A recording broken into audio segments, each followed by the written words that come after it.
여러분, 어렸을 때 저는 가장 기다렸던 날이 하나가 있습니다. 그게 바로 성탄절입니다.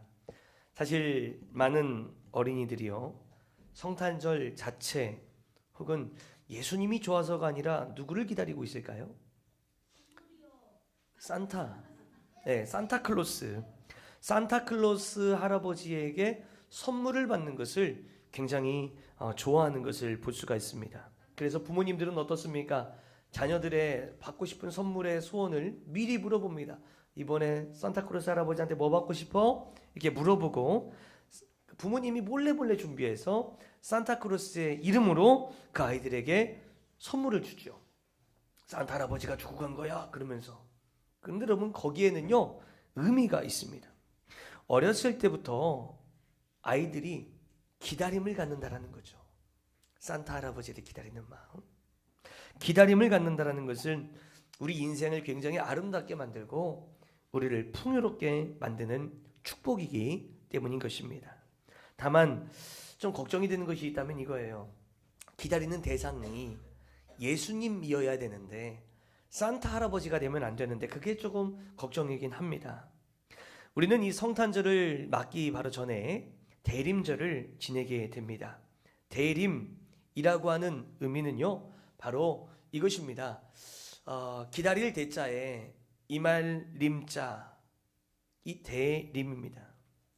영어로는요 어드벤트라고 얘기를 하는데요, 이것은 오다라고 하는 라틴어인 어드벤터스에서 나온 단어입니다. 다시 말해서 이 대림절은 주님이 오시는 절기, 주님이 오신 절기를 기다리는, 주님 오심을 기다리는 그러한 절기라고 하는 것이죠. 여러분, 오늘은요 대림절 첫 번째 주일입니다. 대림절 첫 번째 주일, 성탄이 되기 바로 직전에 4주 동안을 우리는 대림절 혹은 대강절이라고 이야기를 하는데요, 예수님의 성육신 이 탄생을 기억하는 동시에 우리는 앞으로 영광 가운데 다시 오실 그 예수님을 기다리는 교회의 절기가 바로 이 대림절로부터 시작이 되는 것입니다. 일반적인 역사는 언제부터 시작됩니까? 1월 1일부터 시작이 되어지죠. 그런데 교회력은 기다림의 절기인 오늘부터 12월 오늘 첫째 주, 오늘 대림절, 이때부터 한 해가 시작이 되어지는 것입니다. 한 해를 기다림으로 시작하라. 누구를 기다림으로? 예수님을 기다림으로 시작하라 라고 하는 그런 의미입니다. 사랑하는 여러분, 우리는 기다리는 것 좋아하십니까? 잘하십니까? 기다리는 것 저는 참 어렵습니다. 라면 끓여놓고요 3분 기다리는 것도 어렵습니다. 그리고 얼마 전에 우리 교회에서 어떤 집사님께서 핫바를 하나 주셨는데, 핫바가 얼마나 꽁꽁 얼었던지 그걸 전자레인지에다가 넣어놓고 나서 데피는데요 3분을 해도 얼어 있어요. 5분 해야 돼요? 이주임 사님만 5분을 해봤는데 얼어 있어요. 안에가 얼어 있어요. 얼마나 깡깡 얼었는지. 그래서 제가 그때 속으로 그랬습니다. 이거 핫바도 못 먹겠다. 예? 얼마나 이 핫바 하나를 먹는데도요 시간이 그렇게 걸리는지, 배는 너무 고픈데 이 너무 기다리기가 너무 어렵고 힘든 거죠. 사랑하는 여러분, 그렇다면 기다림이란 무엇이에요? 우리가 왜 기다립니까? 기다림은 우리 마음에 소망이 있다는 것입니다. 배고픔을 기다리는 것, 음식을 기다리는 것, 주문한 무엇을 기다리는 것, 그리고 택배를 기다리는 것, 모든 것들이 우리 마음속에 소망을 가지고 있다는 것이죠. 그래서 여러분, 소망은 우리의 가슴을 막 설레게 해요. 설레게 합니다. 제가 우리 교회에 이제 뭐 이런 물건을 이렇게 사고, 우리 하율이가 여기 있잖아요. 미안해 하율이가 이 베이스 기타를 우리 교회에서 이제 배우기 시작했습니다. 그랬는데 하율이는 어떤 마음이었을지 모르겠어요. 근데 하율이가 이제 좀 있으면 생일이라서 할머니가 베이스 기타를 사서 보내주셨대요. 이 하율이 기타예요. 근데요 베이스 기타를 사서 보내주셨는데, 저는요 처음에 이 기타를 받았을 때, 제 기타는 아니지만 제가 설레이는 거예요. 어떤 소리가 날까, 어떤 사운드가 날까, 얼마나 더 웅장할까 라고 하는 생각이 드는 거죠. 왜 우리는 무엇을 기대하는 겁니까? 소망이 반드시 성취될 것을 우리는 기대하기 때문인 것이지요. 그런데 여러분, 우리 안에 이 소망이 이루어질 수 있는 어떤 가능성이 있는데, 이 가능성이 사라질 때에 우리에게 생기는 것이 있는데요, 그게 바로 문제가 생깁니다. 소망이라고 하는 것을 품기는 품었는데 눈앞의 현실은 그 소망과 너무나도 다르다는 것이지요. 현실을 보는 순간 우리는 절망하게 되고, 그리고 기다림이라고 하는 것이 진정한 기다림이 되지 못한다는 것입니다. 성경의 이스라엘 백성들도 바라보니까요, 참 많은 이런 기다림의 시간들이 있었다는 것을 우리가 보게 되는 것이죠. 언제쯤이면 이 노예 생활에서 해방이 되어질 수 있을 것인가? 언제 과연 이 포로 생활이 끝나고 언제 우리가 다시금 예루살렘으로 돌아갈 수 있을까? 이스라엘 백성들은 그때를 기다렸는데요, 그들이 기다려야만 했던, 그리고 기다릴 수 있었던 그런 성경적인 원리들을 우리가 살펴보면요, 그 기다림에도 어떤 중요한 하나님이 주시는 메시지가 있다는 겁니다. 기다림에도 메시지가 있다는 거예요.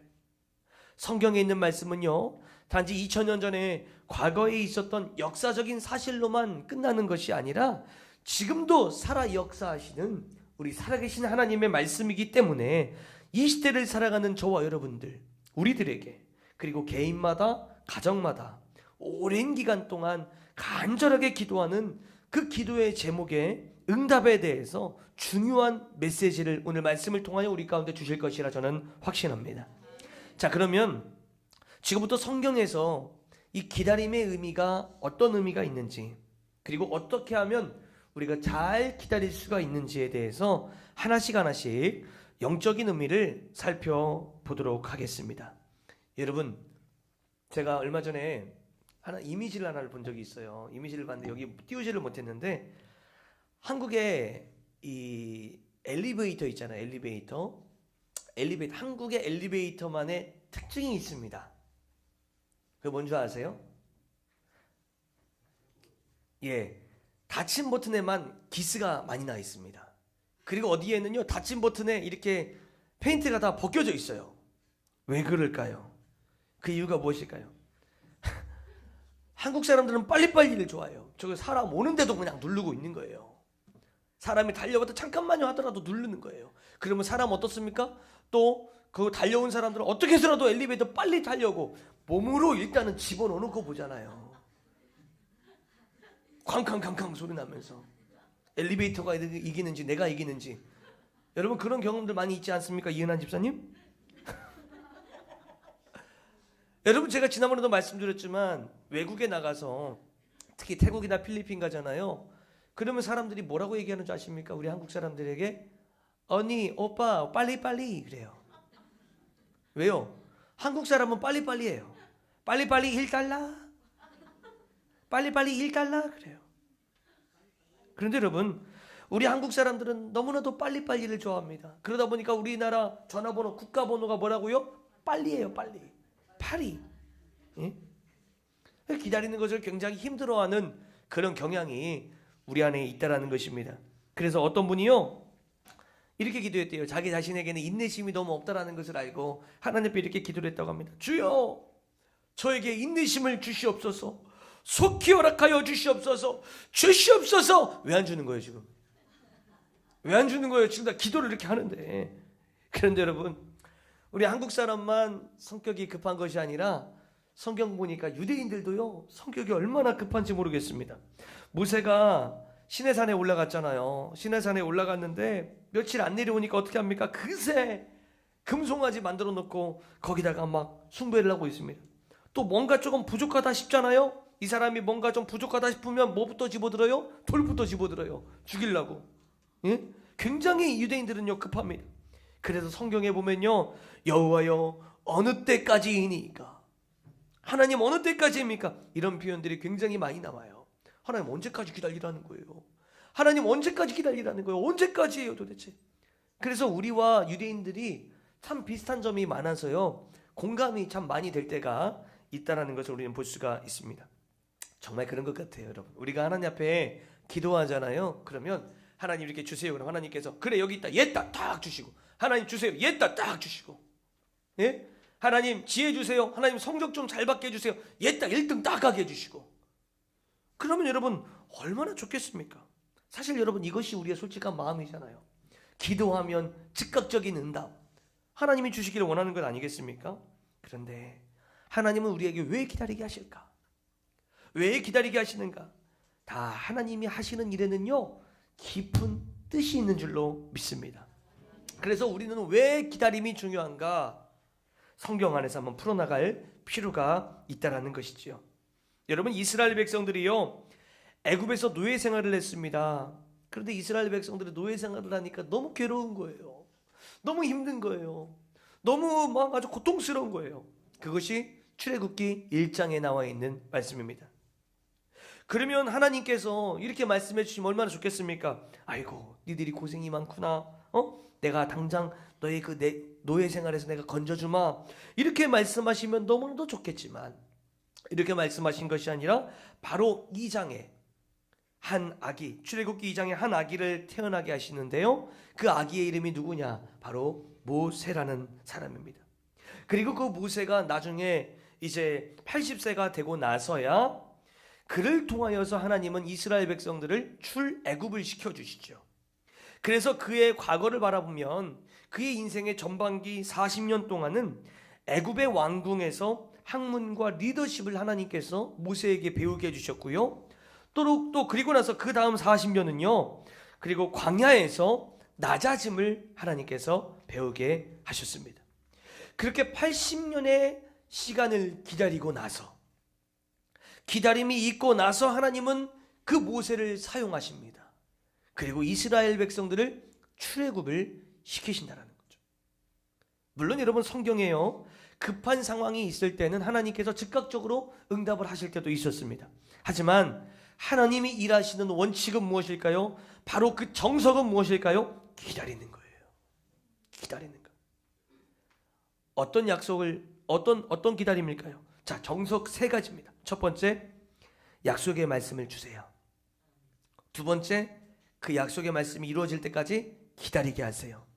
그리고 세 번째, 그 기도의 응답을 성취해 주세요. 이 3가지입니다.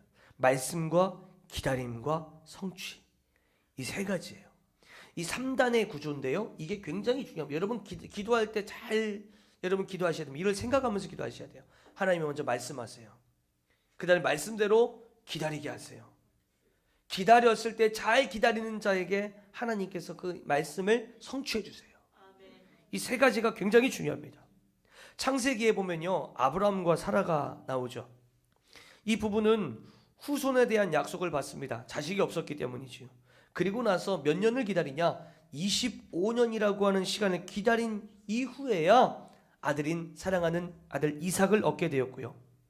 다윗이 왕이 될 것이라는 말씀과 함께 기름을 받고 나서 그 이후에 13년 이상 광야에서 도피 생활을 한 이후에, 그리고 나서 그 기다림의 시간을 통하여 연단받고 왕이 되었다는 것입니다.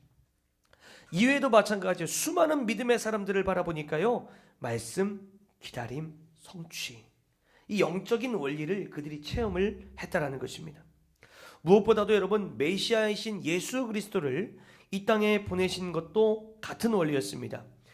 메시아 첫 약속을 창세기 3장에서 하셨는데요, 첫 인류가 이 범죄를 했을 때에 여자의 후손이 뱀의 머리를 밟을 것이라는 말씀을 주시고 나서 구약 성경에요, 총 몇 번인가? 332번 메시아에 대한 약속의 말씀을 주십니다.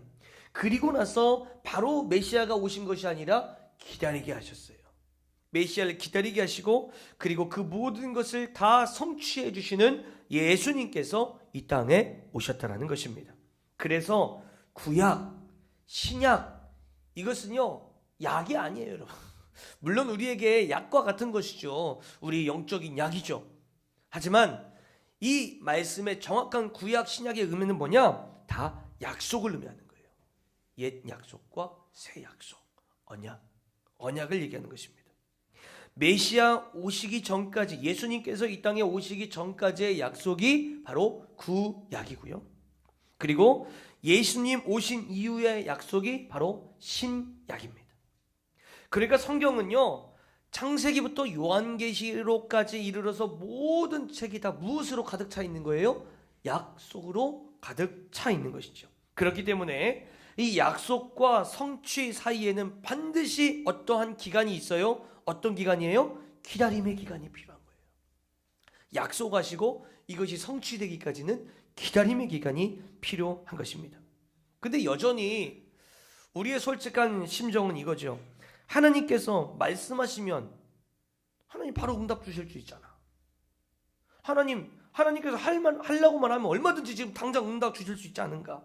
한 방에 빡 주시지. 왜 굳이 꼭 기다림의 과정을 우리에게 주셔야만 하는가? 자, 여기에는요 하나님의 아주 크신 뜻이 담겨져 있습니다. 우리 오늘 본문인 예레미야 애가 3장 26절 말씀을 보도록 하겠습니다. 3장 26절 말씀 보시면요, 사람이 여호와의 구원을 바라고 잠잠히 기다림이 좋도다 라고 기록이 되어져 있습니다. 여러분, 예레미야 선지자가 이 애가의 말씀, 슬픔의 노래거든요. 이 슬픔의 노래 애가의 말씀을 고백할 때는 이미 예루살렘 성전이요 다 파괴가 되어져 버렸습니다. 그리고 사람들은 어디로 끌려가냐? 다 바벨론으로 끌려가고 있는 그런 아주 심각한 상황이었습니다.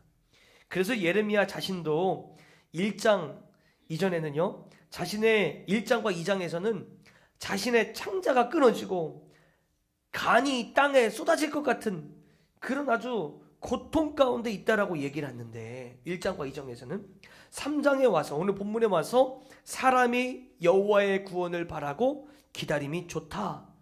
왜 이러한 말씀을 예레미야가 선포하고 있는 것일까요? 여기는 다 그 이유가 있습니다. 왜냐하면 기다림의 과정을 통해서만이 진짜 믿음이 구별되어지기 때문이에요. 진짜 믿음이. 여러분, 믿으면 기다립니다. 믿으면 기다릴 수 있어요. 그렇죠? 근데 믿지 않으면 어떻게 합니까? 누구한테 돈 빌려주고요, 이 사람을 믿으면 은행에다가 내가 돈을 맡겨놓으면요 기다릴 수 있어요. 왜? 은행은 망하지 않으니까. 그리고 5천만 원이라고 하는 나의 그게 딱 이제 보장이 되니까. 그런데 예를 들어서 제가 우리 변복선 집사님한테 돈을 빌려줬어요. 5천 원을 빌려줬어요. 그럼 나는 맨날 전화할 거예요. 집사님 언제 줄 거예요? 왜 안 줘요? 왜 안 줘요? 왜요? 네, 집사님 상처 안 받을까 봐 이렇게 얘기하는 거예요. 집사님은. 왜요? 못 믿으면 전화해. 왜 안 줘? 왜 안 줘? 그런데 여러분, 믿으면 어떻게 해요? 믿으면 기다려요. 할렐루야. 믿으면 기다리는 것입니다. 그래서 믿음과 기다림은요 같은 말이에요. 믿으면 기다림, 동의어라고 우리는 볼 수가 있는 것이죠. 자, 지금까지 우리가 상황들을 좀 살펴보기로 하는데요, 우리의 관심사와 하나님의 관심사는 좀 강조점이 다르다라는 것을 우리가 볼 수가 있습니다. 우리는 늘 무엇을 가지고 생각을 하면, 어디에 우리는 더 초점이 맞춰져 있어요? 언제 이 문제가 해결되냐예요. 이 문제 과연 언제 해결될까? 물질의 문제, 가정의 문제, 자녀의 문제, 직장의 문제, 언제 해결될 것인가? 그 결과에만 우리는 집중하고 있는데, 하나님께서는 무엇에 집중하고 계시냐? 그 과정, 기다림의 과정을 우리는 잘 기다릴 수 있는가? 그것을 보신다는 것입니다. 왜냐하면 그것이 진짜 하나님께서 우리 가운데 원하시는 진짜 믿음이기 때문인 거예요. 왜 기다림이 중요한지, 그리고 왜 하나님께서 우리 가운데 기다림이라고 하는 이 시간을 허락해 주시는지 하나님의 마음을 이해하시기를 예수님의 이름으로 축원합니다. 그래서 제가 금방도 말씀드렸습니다. 믿음과 기다림이라고 하는 이 어원은 동의어다, 같은 말이다라고 말씀을 드렸고요. 그리고 믿음이 있으면 잘 기다릴 수 있다라고 말씀을 드렸는데, 그러면 우리는 과연 무엇을 믿으면서 무엇을 기다려야 될까요? 바로 하나님의 말씀이겠죠. 하나님의 말씀, 약속의 말씀, 그리고 기다리는 것, 성취, 이 3단 구조니까 그렇습니다. 자, 아까 이스라엘 백성들이 애굽에서 노예 생활을 했습니다. 노예 생활할 때에 하나님께서 그들을 고통 속에서 바로바로 건져내 주신 것이 아니라 한 아기 모세를 하나님께서 태어나게 해주셨고, 그가 80세가 되기까지 기다리신 이후에 하나님은 그 아기인 모세를 통하여서 출애굽을 시켜주시겠다라고 하나님 말씀해 주셨습니다. 자, 그런데 여기서 흥미로운 게 하나가 있어요. 오래전 하나님께서 아브라함에게, 이때는 아직 이삭이 태어나기 전입니다. 이삭은 창세기 21장에 태어납니다. 그런데 그 전인 15장에 하나님께서 아브라함에게 이렇게 말씀을 해주셨습니다. 창세기 15장 13절 말씀 우리 같이 한번 보도록 하겠습니다. 이거 좀 창세기 15장 13절 말씀 같이 한번 읽습니다. 시작. 여호와께서 아브라함에게 이르시되 너는 반드시 알라. 내 자손이 이방에서 객이 되어 그들을 섬기겠고 그들은 400년 동안 내 자손을 괴롭히리니. 여러분, 저는 예전에 이 말씀을 묵상을 하면서요 한번 소름이 확 돋은 적이 있어요. 아브라함은요 이삭을 워낙에 늦둥이로 낳았습니다. 워낙에. 지금 우리 교회에서 한 100세 정도 되시는 분이 계신가요? 그러니까 우리 조동무 장로님이나 정태영 장로님도 아직까지 가능하신 거예요. 그러니까 그 100세에 아브라함이 100세에 낳았잖아요, 이삭을. 워낙에 낳아도 늦둥이로 난 거예요. 그 창세기 25장에 아브라함이 죽은 이후에 손주들이 태어납니다. 쌍둥이가 태어나요. 누가 태어납니까? 에서와 야곱이라고 하는 쌍둥이가 태어납니다. 그러니까 아브라함은요 얼굴도 못 봤습니다. 손주들 얼굴도 못 본 그 손주, 그 야곱의 가족들 70명 데리고 아들 요셉이 총리로 있는 애굽으로 이민을 갔다가 요셉은 죽고 요셉을 알지 못하는 새 왕조, 그리고 그 정권이 바뀌게 되어지면서 졸지의 노예가 되고 400년 동안 애굽에서 종살이를 하게 되는 것입니다. 그런데 여러분, 그 400년에는 나중에 모세가 태어나서 80세가 되기까지의 그 과정까지도 다 포함이 되어져 있어요. 다 포함이 되어져 있습니다. 저는 이 말씀을 바라보면서 하나님의 타이밍은 참 놀랍다.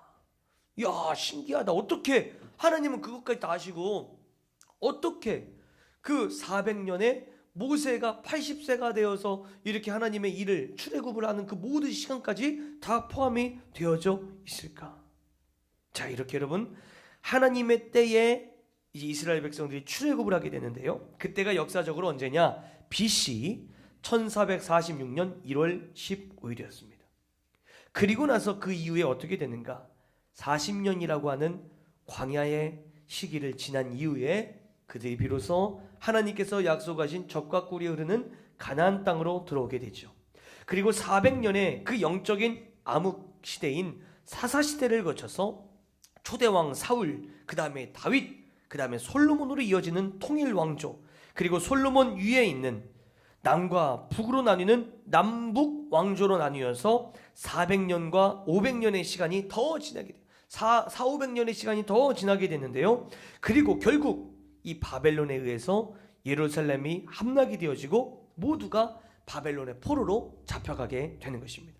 그런데 여러분, 예루살렘이 멸망하기 10년 전 예레미야 선지자가 어떤 말씀을 선포를 했어요. 어떤 말씀을 선포한 줄 아십니까? 예레미야서 29장 10절 말씀을 보도록 하겠습니다. 같이 한번 읽어보겠습니다. 시작.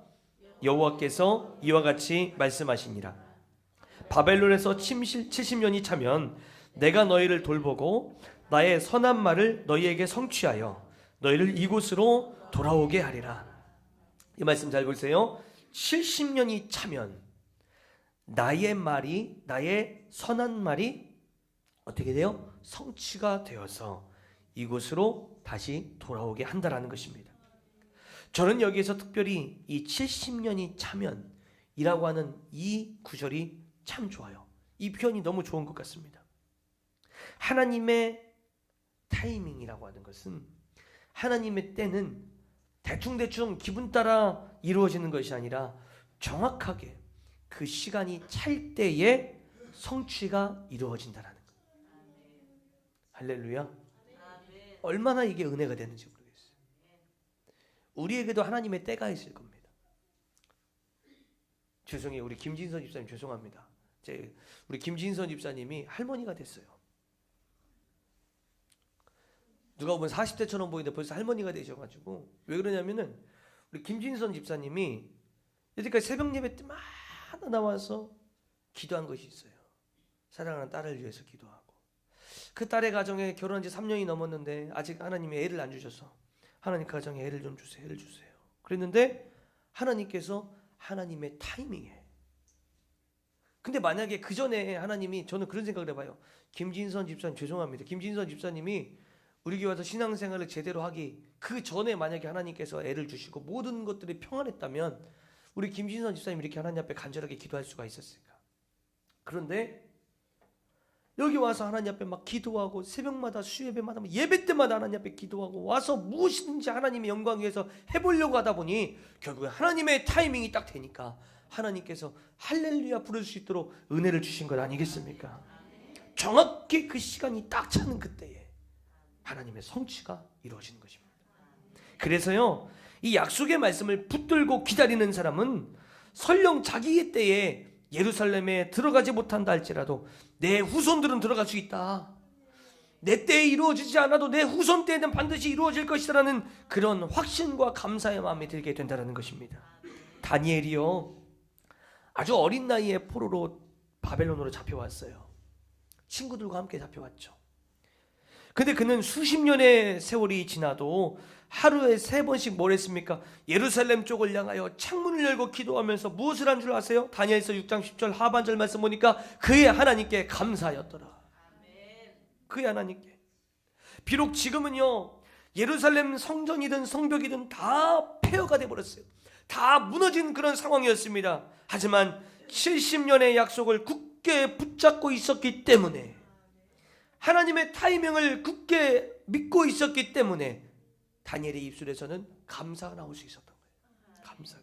그리고 실제로 몇 년 이후에 예루살렘으로 귀한 명령이 떨어지게 되고요, 70년 만에 성전이 다시 지어지게 되는 아주 놀라운 일이 일어나게 되는 것입니다. 자, 그렇다면요, 오늘 말씀을 우리의 상황으로 한번 가져와 볼게요. 우리의 상황으로. 여러분 중에는 지금 가족 구원을 위해서 기도하시는 분들이 참 많이 있을 것입니다. 근데 하나님께서 기도할 때 만약에 그가 기도하면 7년 안에 돌아올 것이다. 예? 자, 우리 조이수 집사님 남편 우리 함성우 성도님이 오셨습니다. 그런데 하나님께서 딱 우리 조이수 집사님 기도하니까 하나님이 이런 응답을 주시는 거예요. 희수야, 성우가 7년 안에 돌아올 것이다. 하나님께서 만약 그렇게 하셨다고 생각해 보세요. 그러면 그 약속의 말씀을 믿고 그냥 기다릴 수 있잖아요.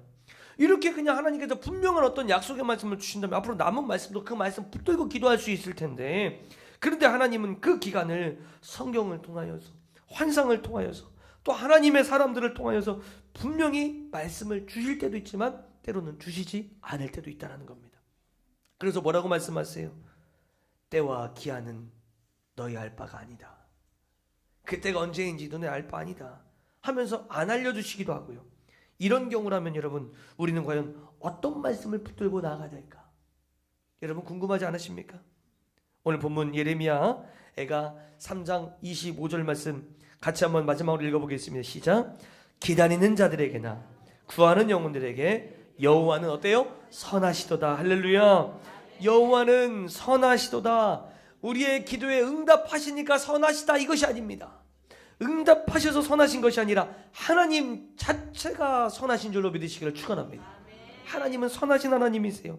나를 사랑하시는 하나님, 가장 선하신 그 주님께서 나를 가장 선한 길로 인도하실 것이라는 그 믿음이 우리에게 있을 그때에 비록 내 눈에 지금은 보이는 것이 없고 귀에 들리는 것이 없고 내 손에 잡히는 것이 없고 아무것도 내 앞에 그냥 보이지 않는 그때에도 더 온전한 믿음 가운데에 우리가 담대하게 그때가 차기까지 기도하며 기다릴 수 있게 되는 줄로 믿으시기를 축원합니다. 사랑하는 여러분, 혹시 지금 내 인생이 어두운 터널을 지나고 있는 것 같은 그런 느낌을 가지고 있는 분들이 있습니까? 기도는 하고 있는데 끝이 안 보이는 터널을 가야 되는 그런 상황이지만 지금 나는 터널도 터널이지만 지금 나는 당장 이 앞에서 숨이 다 멎어버릴 것 같은 그 막막함, 아마도 여러분 그 기분을 아시는 분들은 다 아실 거예요. 본인이나 또 본인의 식구들을 바라보면 오랜 투병 생활이 좀 끝나고 회복되기를 기다리시는 그런 분들, 자녀가 방황하는데 자녀의 방황으로 인해서 속히 우리 자녀들이 좀 올바른 길로 돌아오기를 바라는 눈물로 기다리는 그 부모님들, 사업의 문제가 해결이 잘 안 되어서 경제적으로 좀 빨리 해결이 좀 되기를 원하는, 또 기다리는 분들이 우리 주위에는 너무나도 많이 있다는 겁니다. 사랑하는 여러분, 하지만 기억하시길 바랍니다. 결과에만 집중하면 그 터널은 계속 지속됩니다. 결과만 생각하면 그 터널은 계속 지나가요. 하지만 그 과정 속에서 선하신 그 하나님께서 나와 함께 하신다는 것을 믿는다면 나를 덮고 있는 어두운 터널 자체가 거꾸러져 버리는, 터널 자체가 완전히 날아가 버리는 엄청난 은혜가 임하게 되는 줄로 믿으시기를 축원합니다. 그러니까 여러분, 늘 똑같은 길을 걷는 것인데, 우리 일상 늘 똑같잖아요, 그죠? 늘 똑같은 길을 걷는 것인데, 하지만 우리가 그 하나님을 믿을 때에 선하신 주님과 함께 이 땅을 버타며 살아가고 있지만 천국의 길을 걸어가는 것입니다. 그러면요, 아직 내가 비록 응답 다 못 받았어도 이미 받은 거예요. 왜요? 우리 주님이 나와 함께 하시니까. 아직 병이 낫지 않았어도 이미 나은 줄로 믿으시기를 축원합니다. 아직 경제적으로, 관계적으로 아직 해결이 안 됐다 할지라도 이미 해결될 줄도 믿으시기를 축원합니다. 다니엘 보세요. 이미 미리 감사하고 있잖아요. 하나님의 때를 기다리며 감사하고 있잖아요. 사랑하는 여러분, 우리는 오늘 지금까지의 말씀을 통하여서 이 기다림이라고 하는 것이 얼마나 중요한지, 믿음의 그 과정이 얼마나 중요한 믿음의 그 과정인지를 우리가 살펴보게 되었습니다. 기다림을 통하여서 우리는 진짜 믿음을 배우는 겁니다. 그래서 우리를 사랑하신 하나님께서 이 기다림의 과정을 사랑하는 자녀들에게 반드시 허락하신다라는 것입니다. 그렇기 때문에요, 저와 여러분들, 우리는 이제 관점이 바뀌어야 돼요. 시선이 바뀌어야 됩니다. 이 어려움이 과연 언제 끝날 것인가? 그 결과에만 집중하기보다 과정 속에서 이미 나와 함께 하시는 그 선하신 하나님을 나는 정말로 신뢰하고 그 하나님과 함께 나는 이 길을 걸어가고 있는가, 그것을 점검해 봐야 되는 것입니다. 사랑하는 여러분, 우리의 어려움은요 언젠가 끝날 거예요. 하지만 여러분 기대하십시오. 언젠가 이것보다 더 큰 어려움이 올 수도 있습니다. 이러한 때에 우리가 늘 주님과 동행하며 믿음으로 잘 인내하며 기다리는 그런 천국 백성 다 되시기를 예수님의 이름으로 축원합니다.